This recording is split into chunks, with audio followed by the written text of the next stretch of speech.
ბათუმის წმინდა ბარბარეს სახელობის ტაძრის რესტავრაცია მიმდინარეობს, დაგეგმილია ფასადის შეცვლა, ბოლნისის ტუფით მოპირკეთება, ასევე მიშენებული გალერეის რესტავრაცია, თუმცა შესაძლოა პროცესი შეჩერდეს, რადგანაც, როგორც გაირკვა ეკლესიის წინამძღვარ, სამუშაოების შესრულებისათვის აუცილებელი ნებართვა არ მიუღია.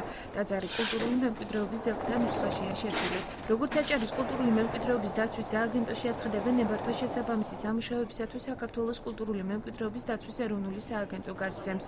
მათ კი მხოლოდ ძეგლების მონიტორინგი ევალებათ, თუმცა მონიტორინგის ჯგუფის წევრებმა ეს გადაცდომა მას შემდეგ დააფიქსირეს, რაც თემით ჟურნალისტები დაინტერესდნენ.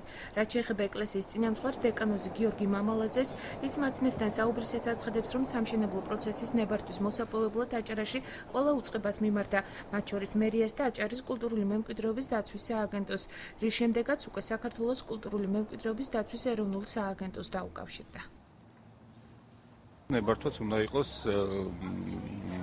ეროვნული სააგენტოდან, მაგრამ რამდენადაც ეგარი დარღვევა, ნებისმიერი ჩარევა კულტურული მემკვიდრეობის ძეგლში არის დანაშაული და არანაირი ექსპერტი, მით უმეტეს პროფესიონალები ამაზე ნებართვას მე ვფიქრობ, რომ არავითარ შემთხვევაში არ გასცემს. მონიტორინგის ჯგუფს ესეთი რამ არ დაუფიქსირებია, საქმის ყურში არა ვარ. თუ რა ხდებოდა ბარბარეს ეკლესიასთან დაკავშირებით, უბრალოდ გუშინ გავიგე გაზეთის მეშვეობით, შესაბამისად ორშაბათს ჩვენი მონიტორინგის ჯგუფი ოფიციალურად ოქმის სახით დააფიქსირებს სარემონტო სამუშაოებს, მაგრამ ამისათვის ჯერ უნდა გავიგოთ ეროვნული სააგენტოდან აქვს თუ არა ნებართვა, რაც ჩვენ ჯერ არ ვიცით.